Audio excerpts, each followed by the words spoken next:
Shalom Elohim, haleluya, puji nama Tuhan. Semangat pagi Bapak Ibu Saudara yang dikasihi Tuhan kita Yesus Kristus.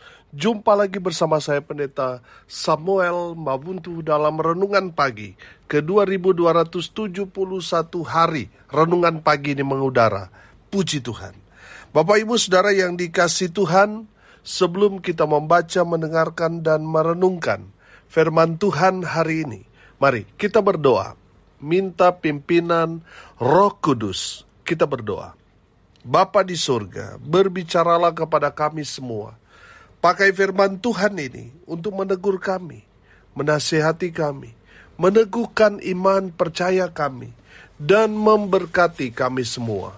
Di dalam nama Tuhan Yesus yang adalah firman Allah yang hidup, kami berdoa. Amin. Haleluya.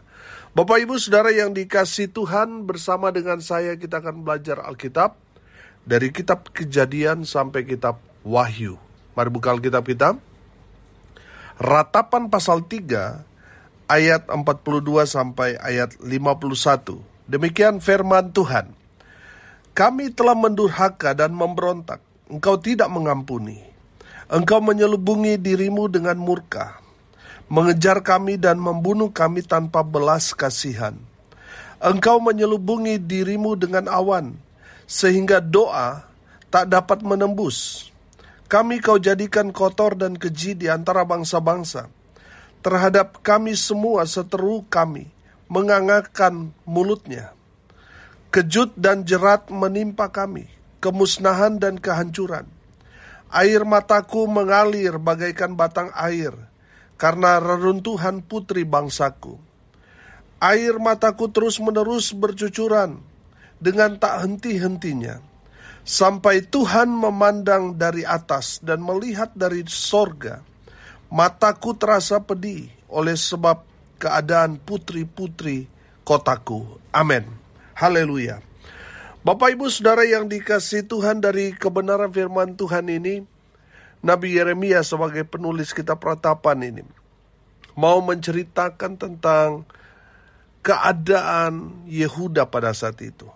Bagaimana mereka betul-betul ditimpakan malapetaka yang sangat-sangat mengerikan. Semua yang mereka miliki habis. Kebanggaan mereka kepada Yerusalem yang adalah kota Tuhan rata dengan tanah, sehingga mereka merasa bahwa mereka sudah tidak bisa apa-apa lagi, dan mereka sudah seperti dibuang Tuhan karena dosa-dosa mereka. Nah, saudara yang dikasihi Tuhan, di tengah tantangan cobaan yang begitu berat, Nabi Yeremia mau memberikan pesan kepada umat Tuhan dan tentunya kepada kita semua gereja Tuhan. Ketika kita mengalami cobaan yang berat, firman Tuhan ini mau mengajarkan kepada kita, berdoalah. Amin. Berdoalah.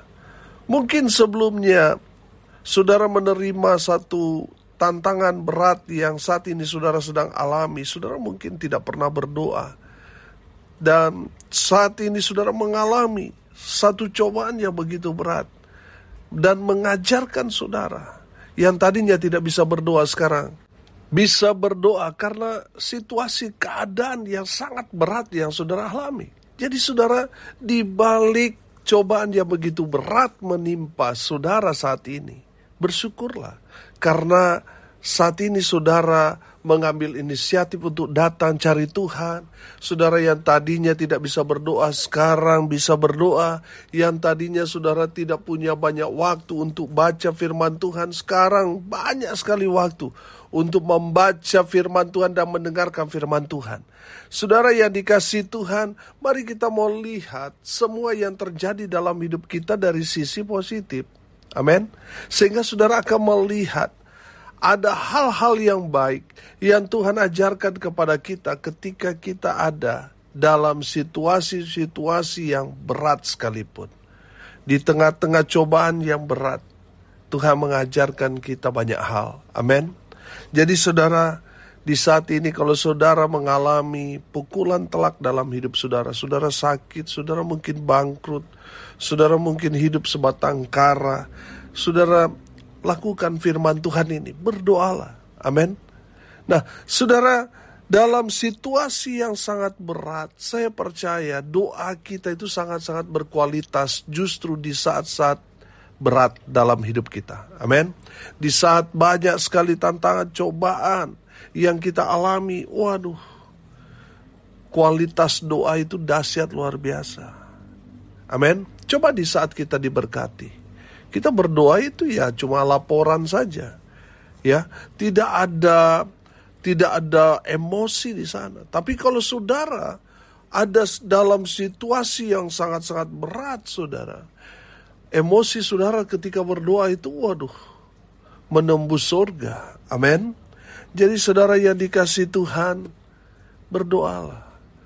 Jangan menyerah dengan keadaan. Jangan mengeluh karena situasi kondisi saudara saat ini. Tapi mari, kunci kamar, lipat tangan, berlutut, berdoalah. Amin. Karena di saat saudara berdoa, oh haleluya, surga mendengar doa-doa saudara. Amin. Haleluya. Yang kedua saudara, di tengah cobaan yang berat, merataplah. Amin. Merataplah ini artinya apa? Menangislah saudara.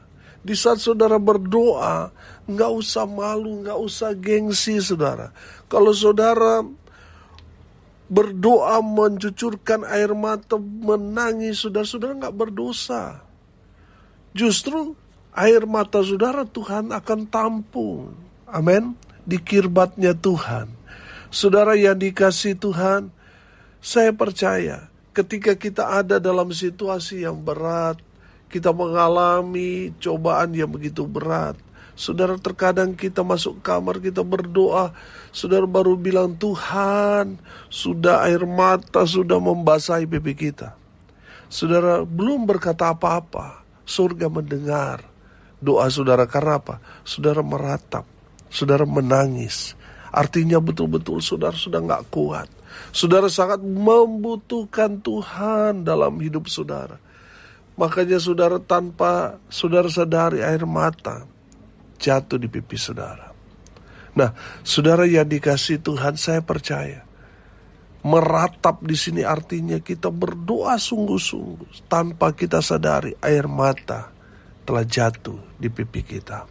Bapak Ibu Saudara yang dikasihi Tuhan, saya percaya ketika kita berdoa sungguh-sungguh, Tuhan terketuk pintu hatinya. Dan Dia akan mendengar semua keluhan, semua seruan hati saudara. Saudara mungkin saudara belum sempat berkata-kata, air mata saudara sudah jatuh. Tuhan tahu pergumulan saudara dan saya. Amin. Bapak Ibu Saudara yang dikasihi Tuhan, merataplah. Kalau saat ini doamu belum Tuhan jawab, saudara sungguh-sungguh berdoa, saudara sungguh-sungguh menangis di hadapan Tuhan. Artinya saudara serius dengan permintaan saudara. Saya percaya saudara, kalau saudara berdoa meratap, masa sih Tuhan tinggal diam? Masa sih Tuhan tidak turun tangan? Saya percaya saudara, di saat kita meratap, menangis karena pergumulan kita yang begitu berat itu, Tuhan akan turun tangan menolong kita. Amin. Bapak Ibu Saudara yang dikasihi Tuhan, kalau saat ini doamu belum Tuhan jawab, merataplah, menangislah di dalam doamu. Tangisi saudara doa-doa saudara. Mungkin yang saudara saat ini sedang gumuli, keluargamu yang belum percaya Tuhan, tangisi mereka di hadapan Tuhan. Mungkin saat ini saudara bergumul dengan pergumulan rumah tangga saudara, menangis di hadapan Tuhan, bawa keluargamu. Apapun yang menjadi pokok-pokok doamu, saya percaya kalau saudara sungguh-sungguh saudara menangis sampai mencucurkan air mata, oh haleluya, Tuhan akan turun tangan menolong saudara dan menjawab semua seru doa kita. Amin. Haleluya. Yang ketiga, saudara, di tengah cobaan yang berat yang dialami oleh Yehuda, Nabi Yeremia dalam firman Tuhan ini mau menyerukan supaya Yehuda bertobat. Amin. Bapak Ibu Saudara yang dikasihi Tuhan, tujuan Tuhan mengizinkan ada cobaan berat, persoalan pergumulan yang saudara dan saya alami. Supaya apa? Supaya kita yang sudah salah jalan kembali kepada Tuhan. Amin. Supaya kita yang tadinya hidup dalam dosa, kita bertobat, kita mau tinggalkan semuanya itu dan berjalan sesuai dengan kebenaran firman. Haleluya, haleluya, haleluya. Bapak Ibu Saudara yang dikasihi Tuhan, saya percaya Yehuda ditegur Tuhan dengan begitu keras. Supaya apa? Supaya mereka bertobat dari dosa-dosa yang mereka lakukan. Bapak Ibu Saudara yang dikasihi Tuhan, bukan tanpa tujuan. Kalau saudara saat ini mengalami satu pergumulan yang berat dalam hidup, cara itulah Tuhan menegur kita. Supaya apa? Supaya kita kembali kepada Tuhan dan hidup dalam kebenaran firman Tuhan. Haleluya, haleluya. Hari ini kita belajar sebagaimana Yehuda pada saat itu. Mereka seperti orang yang sudah kritis. Mereka ada di dalam situasi yang sangat berat dalam kehidupan mereka. Semua yang mereka miliki habis. Kebanggaan mereka kepada kota Yerusalem kini pudar. Karena kota Yerusalem rata dengan tanah. Apa yang mereka punya, yang mereka banggakan, sudah habis lenyap. Dan firman Tuhan ini mau mengajarkan umat Tuhan supaya apa? Supaya mereka berdoa, supaya mereka meratap, menangis di hadapan Tuhan dan bertobat. Supaya apa? Pemulihan Tuhan terjadi dalam hidup mereka. Saya percaya ini juga akan terjadi dalam hidup kita. Kalau saudara mau dipulihkan di masa-masa berat hidupmu, di masa-masa cobaan berat yang saat ini saudara sedang alami, berdoalah, menangislah dalam doamu, dan bertobatlah. Maka saudara akan melihat pemulihan Tuhan nyata dalam hidup saudara. Amin. Mari kita berdoa. Terima kasih Bapa di surga, sudah berbicara kepada kami semua melalui kebenaran firman-Mu. Berkati semua pendengar dimanapun mereka berada. Berkati hidup mereka, rumah tangga mereka diberkati. Usaha, pekerjaan, pelayanan mereka dibuat beruntung, berhasil dalam segala hal. Mereka yang saat ini sedang berduka cita, Tuhan memberikan penghiburan, kekuatan kepada keluarga yang ditinggalkan. Dan hamba berdoa biarlah berkat Tuhan dari surga turun memenuhi semua pendengar. Bapak Ibu Saudara yang dikasihi Tuhan, arahkanlah hatimu kepada Tuhan dan terimalah berkat dari Tuhan Yesus. Tuhan memberkati engkau dan melindungi engkau. Tuhan menyinari engkau dengan wajah-Nya dan memberi engkau kasih karunia. Tuhan menghadapkan wajah-Nya kepadamu dan memberi engkau damai sejahtera. Di dalam nama Tuhan Yesus, sumber segala berkat. Bapak Ibu Saudara yang percaya, diberkati Tuhan, katakan amin. Puji Tuhan. Bapak Ibu Saudara yang dikasihi Tuhan, kalau saudara merasa diberkati melalui renungan pagi ini, bagikan juga kepada saudara-saudara yang lain, supaya mereka juga diberkati. Karena untuk itulah kita dipanggil untuk jadi berkat. Salam kasih dari Bali. Saya Pendeta Samuel Mawuntu. Sampai jumpa besok pagi. Tuhan Yesus memberkati kita semua. Haleluya.